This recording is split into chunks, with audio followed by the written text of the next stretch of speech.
gummy bears are like your favorite candy, so it was like the worst possible prop they could have given me. They're also like how heavy it's going to be all the time. I've got one arm that's just fucking ripped for carrying around the gummy bears every episode. I just, because here's the thing, like, I think I would pontificate on a lot of things a lot, and you'd be like, God damn it, I gotta hit this guy again. Can they give me a more humane way to, like... like some chloroform or something? I've got to be causing brain damage at this point. They're like, I'm gonna get this man an MRI. It's the 90s. It was the 90s. Oh, man. I don't know if anybody else is going to understand that story at all, but I still think about it. If anyone's seen The Truman Show, I'm sure they can relate. And that's, I think that's most important, relating. Yeah. Yeah, Truman Show, big 90s reference, big touch.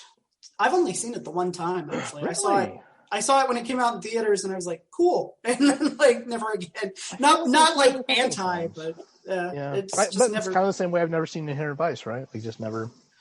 Although you've at least seen that movie, and you're like, wow. Yeah, I've seen it 2 times now. Like, Rain Man. I've seen Rain Man twice. I don't need to see it again. I'm good. Yeah. All right. So let me ask you about that, actually. So. In the early 2000s, so we're going to move on from the 90s. Sure, the 90s. Our Zoomer listeners are really excited to hear what we think about today. We're not even going to today. You said 2000. Still 20 years ago. Okay, cool. We're going to stop talking about the old times. Anyway. In the early 2000s, there were a thing called DVDs, and sure. That is the most successful format in the history of home video. Mm-hmm. I think we talked about this, yeah. Yeah, and people bought them like albums, right? Mm-hmm.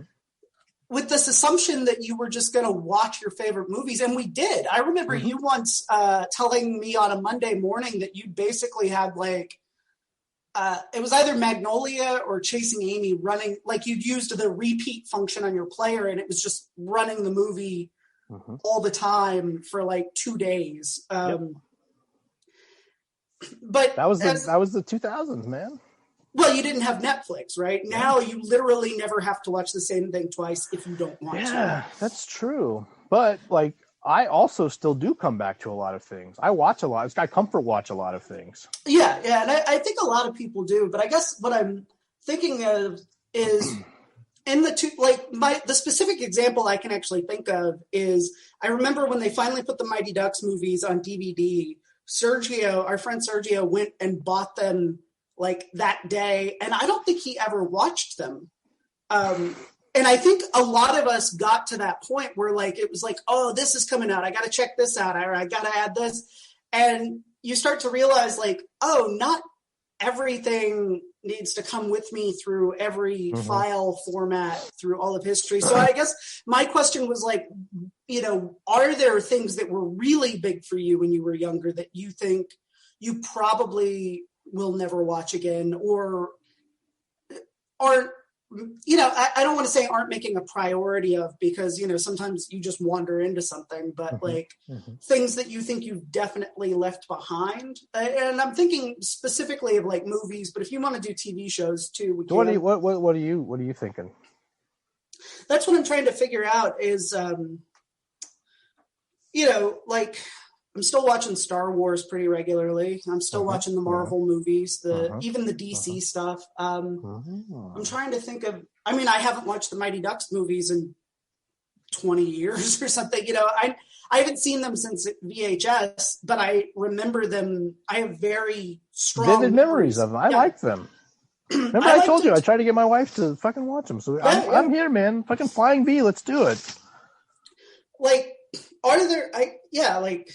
I would watch that again, I guess is what I'm saying. I would make it a time to watch it again. There are probably some things like would you watch Power Rangers? I thought about it because like for a hot minute, for some reason, I got obsessed with Power Rangers, and I literally mean a minute. Me too. I'm with you 100%. I think I'd signed up for a trial of PlayStation Now, which is their version of Game Pass. and there's this fighting game, this Power Rangers game, and I was like, you know what, I'm going to give this a try. Like, and I was like, this is kind of interesting. Like, it's got like multiple worlds. So you've got like alternate versions of the Power Rangers coming in and like being evil and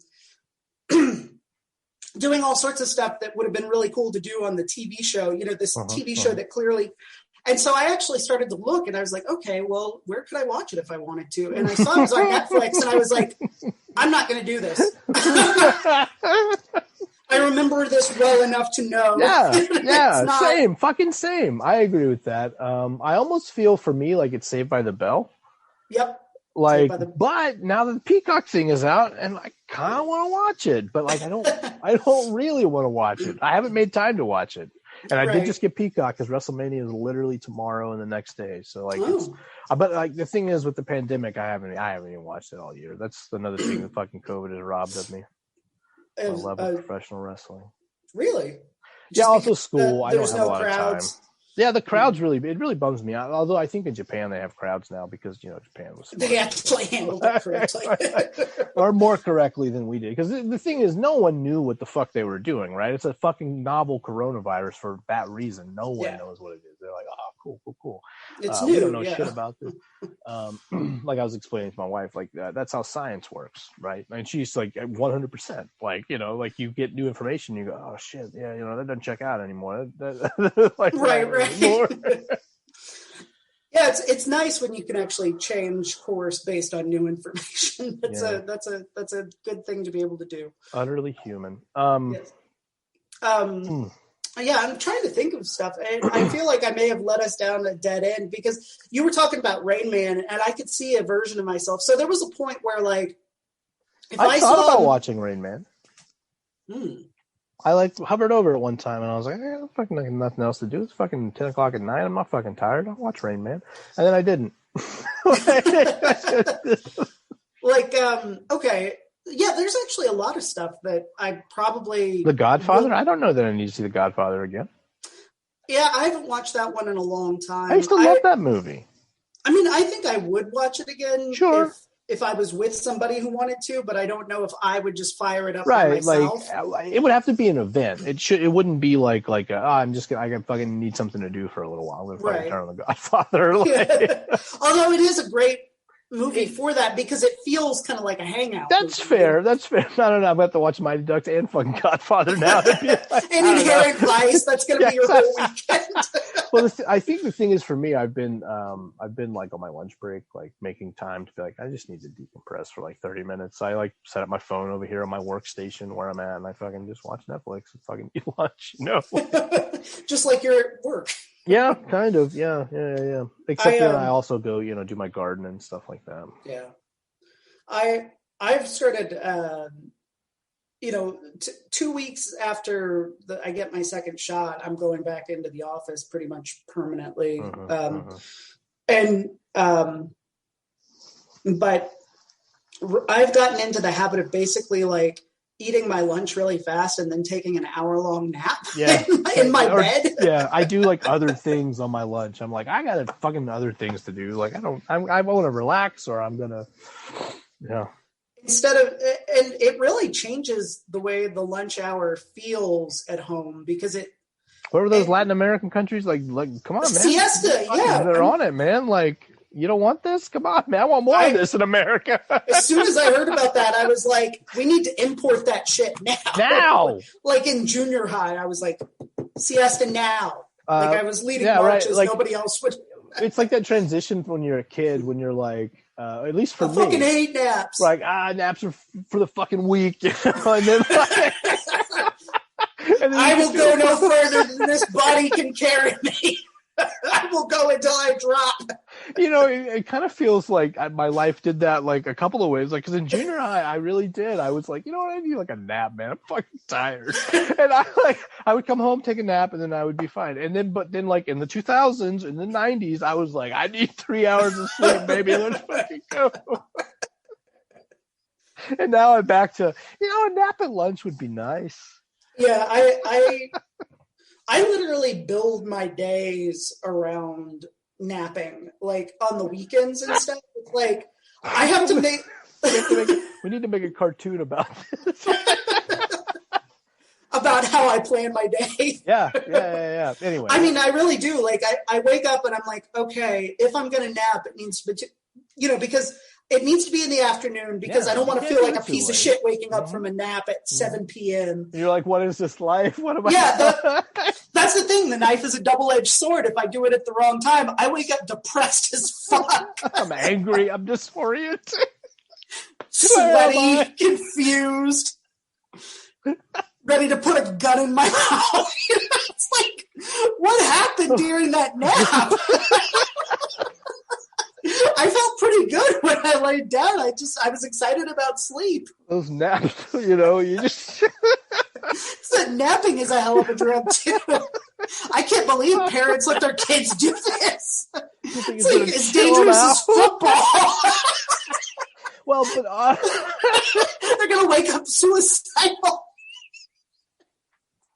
But honestly, it's like any other drug, right? Like, do it a little bit, you'll probably be fine. Like, moderation. You take a little nap, you feel refreshed. You smoke a joint, you're like, all right, I love the world.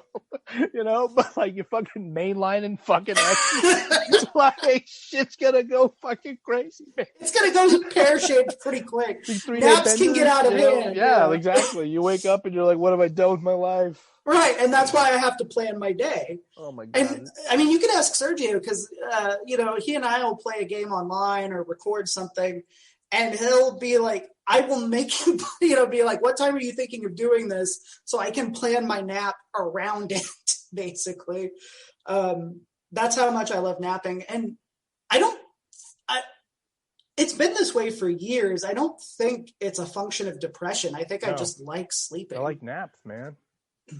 I like doing a lot of other things too. Like I'm at the point in my life now where I'm like, I need to get sleep. I prioritize sleep, really. Like it's really about that, right? It's kind of like anything else, the fucking moderation. I hate that. Like as I've gotten older, I'm like, God damn it, these people were fucking right, man. Like the whole fucking time. Such bullshit.